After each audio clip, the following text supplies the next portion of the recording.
So I want you guys to leave this house. My jaw drops in disbelief as my mother-in-law smiles sweetly. My in-laws are trying to kick my husband and me out and have their beloved youngest son and his wife move in with them. This is a house that we worked hard to build. There's no way I can let go of it for such a ridiculous reason. As I clenched my fist in anger, suddenly a woman's voice interjected into the conversation. Oh, there's no need for that. I couldn't believe my ears. Why is she here? Let's go back a few months. I, Jane, had been discussing our dream home with my husband Wayne almost every day. A charming house with a garden and a picket fence, like one from a fairy tale. It had been my dream since I was little, and I had been envisioning it ever since we got married. We had been diligently saving money to build our ideal home, and our savings were more than enough for the budget.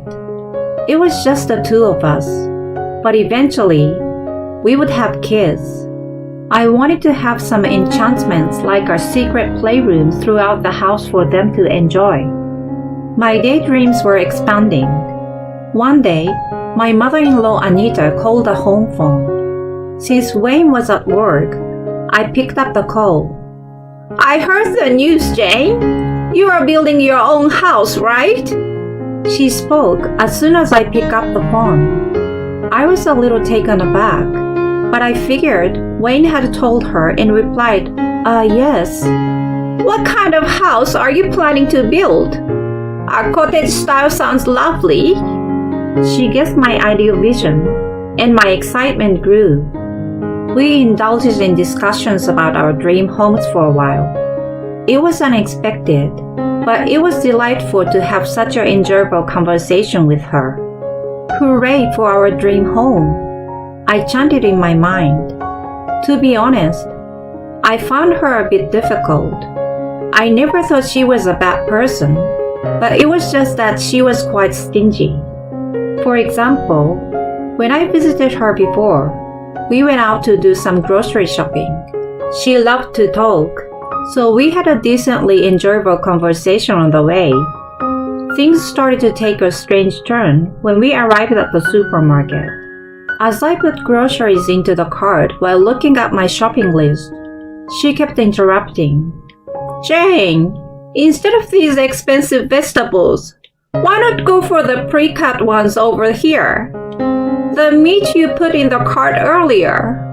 The stuff just started putting half-price stickers on them, so I will go exchange it. The yogurt isn't on sale here.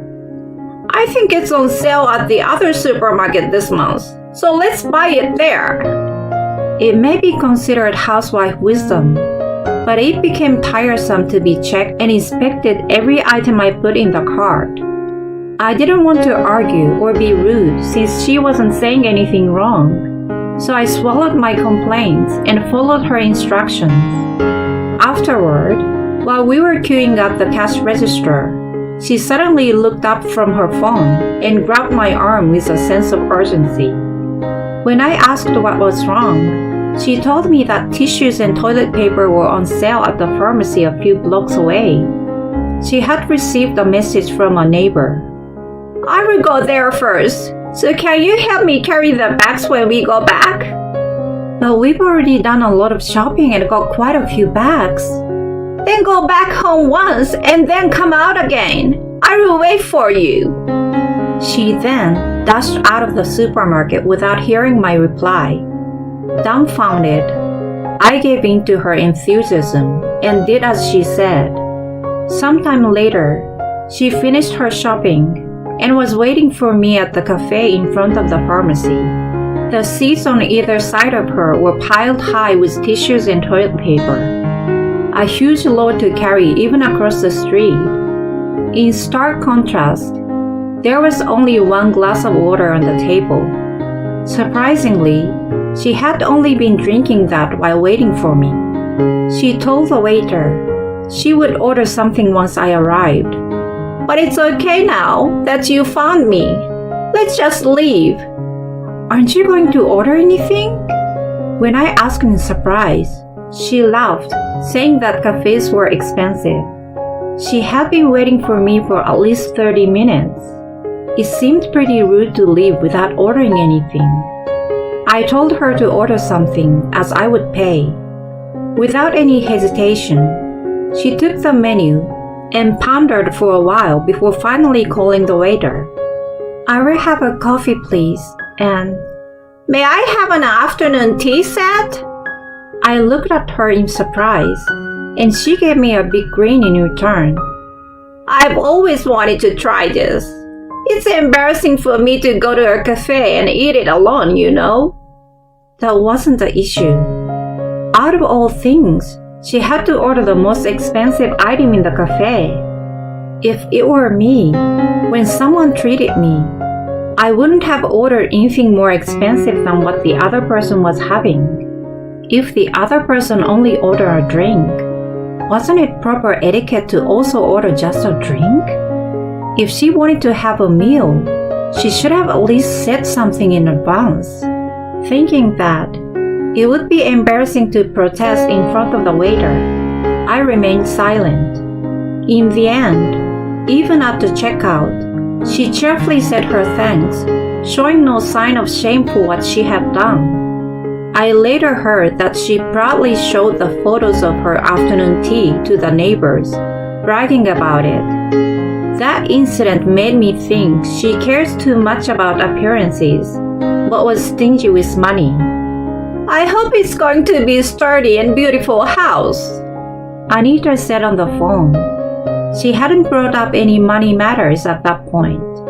She probably didn't care, as long as it wasn't coming out of her pocket. Just as I was feeling a little relief, she suddenly made a proposal. "Since you are already at it, let's make it a two-family house." "What?" I couldn't help, but I almost shrieked. She didn't seem to care about my reaction and continued babbling about the two-family house. It seemed like she had done some research beforehand. It was clear that she didn't just come up with the idea on a whim. Feeling uneasy, I said I would consult with Wayne and hung up before the conversation progressed. She kept repeating, "It's definitely the best idea," until the very end of the call. The following weeks were painful. Not only Anita, but even my father-in-law Steve started to intervene. They even barged into our house together. The main topic, of course, was about building a two-family house. Under their immense pressure, Wayne and I gave in and agreed with the condition that we split the cost. Once the new house was completed, we immediately started living together as a family of 4. Although we called it a two-family house, the shared space was limited to the garage and the yard, and our living spaces were supposed to be separate. However, Anita quickly started to invade our privacy, and before I knew it, she often came to watch TV in our living room. Taking advantage of that, Steve placed his large belongings, like his golf bag, on our side without permission. Gradually, the two of them began to monopolize the entire house. No matter how many times I expressed my distress, they simply dismissed it with "Don't be so rigid." What bothered me the most was that they never paid their share of the promised construction costs. When I asked about the money we were supposed to split, they claimed to have it ready but showed no sign of actually paying. Wayne and I ended up taking out a loan and covering the cost ourselves. "This Sunday, we are having a party with the neighbors, so you two don't bother us, okay?" We were told something like that so often. Anita invited the neighbors over for a home party almost every week. They acted as if there was no agreement to split the cost and did whatever they pleased. One day, I came home when Anita was seeing off the party guests and overheard her saying this. "We built this house, but it's too spacious for us. We let our son and his wife live here, but it's more enjoyable to have a lot of people over. It's our house, so feel free to come anytime." I couldn't believe my ears. How shameless she lied.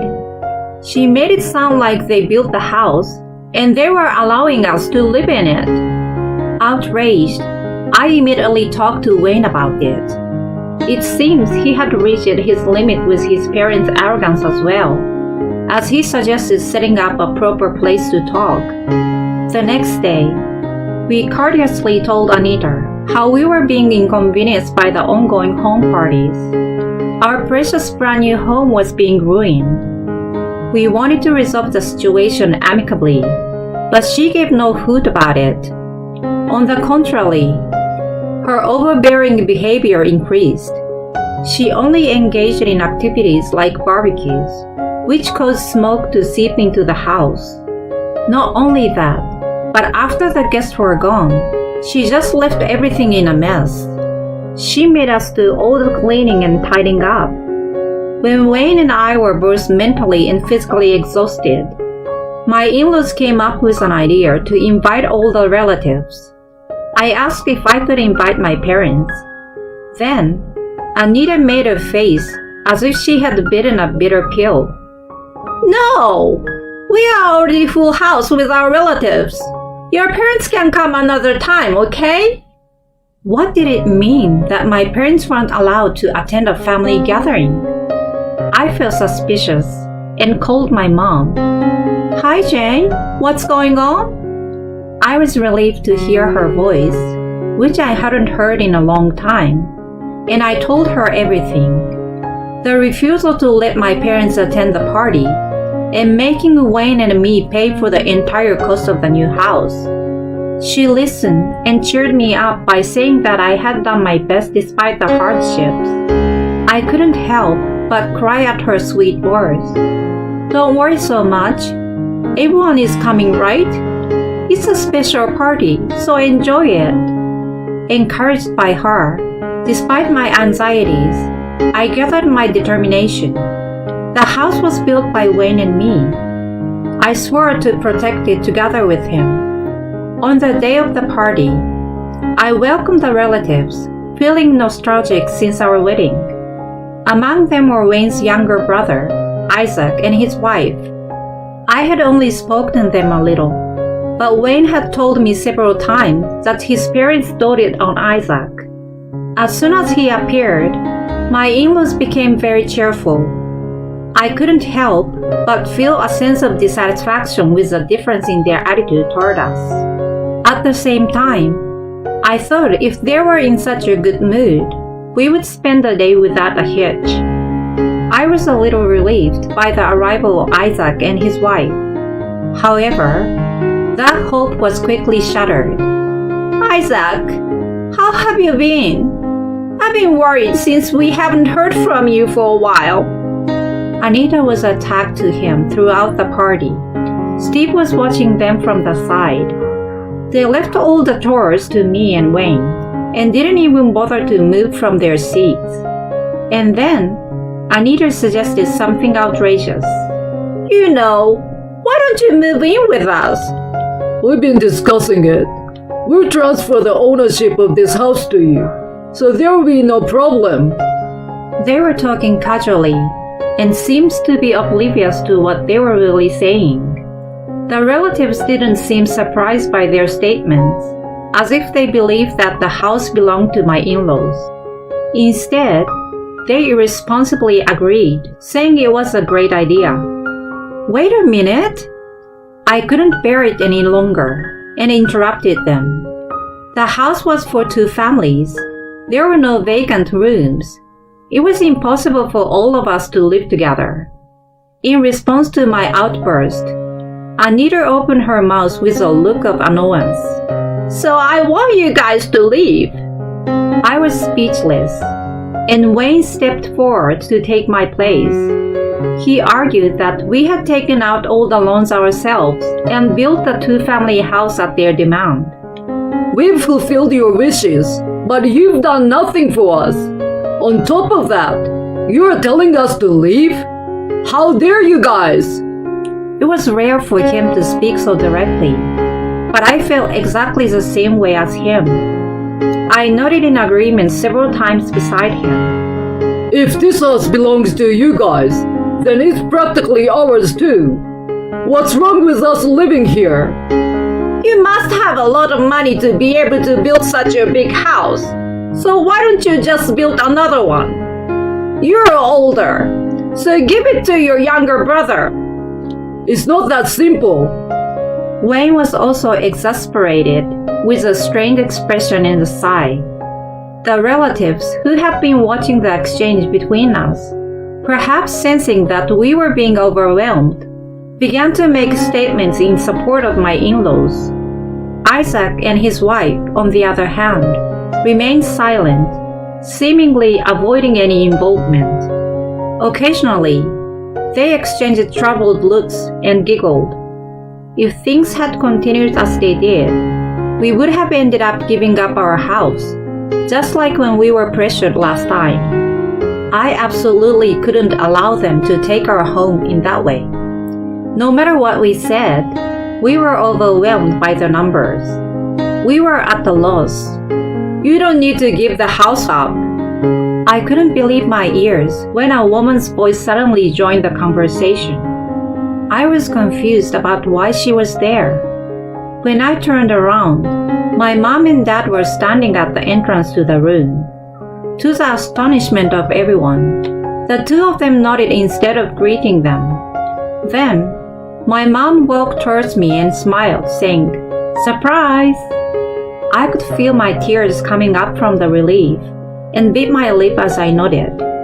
They must have been worried after the call, so they came all the way. I finally understood what my mom meant by not worrying. It seems like everyone here doesn't know, but the ownership of this land belongs to my husband. This house is also ours. We don't want it transferred to someone without our consent. My mom declared with a resolution. Including my in-laws, the relatives looked surprised. It was a shock to those who weren't present at the contract signing.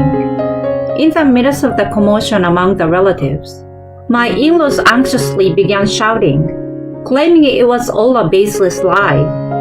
My dad approached them and shut them up in a low rumbling voice. It can be easily proven by the registry. I suggest you refrain from making unfounded claims. Blood drained from the in-laws' faces. They must have been freaking out inside. The relatives who had been observing were giving them disdained looks. I knew it was a lie. I was skeptical from the beginning. A well-known local figure is saying so. The whispers were coming not only from inside the room, but also from the hallway. I looked in that direction in puzzlement. There, neighbors were watching us. I assumed my parents had chosen them as witnesses. As a relative said, my dad was a well-known figure in the town and led a Bible study for adults and kids in the local church. My mom also knew many people through her volunteer activities, so she was trusted by the people around her. Their statements turned the table on us, and my in-laws were unable to make any excuses and fell silent. Thus, the party ended in our favor.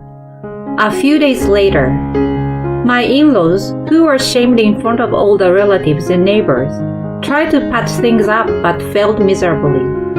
In the end, they fled the house with their tails between their legs a few days later. My parents didn't just let them leave, but they also demanded a large cleaning fee, adding insult to injury. They said it was a punishment for being carried away in our new home, but it was probably done for our sake. I can't thank my parents enough. I recently heard that my in-laws are now living with Isaac and his wife. They rent a small apartment, much smaller than my house. It must be very tightful for people to live there. After having their way all this time, I hope they will live modestly without causing Isaac trouble. In reality, I hear they are constantly arguing due to the stress of repayment.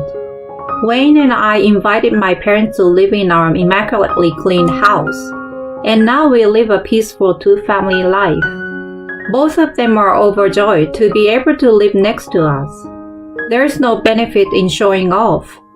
I swear in my heart that from now on, I will live to share happiness with the people I care most about.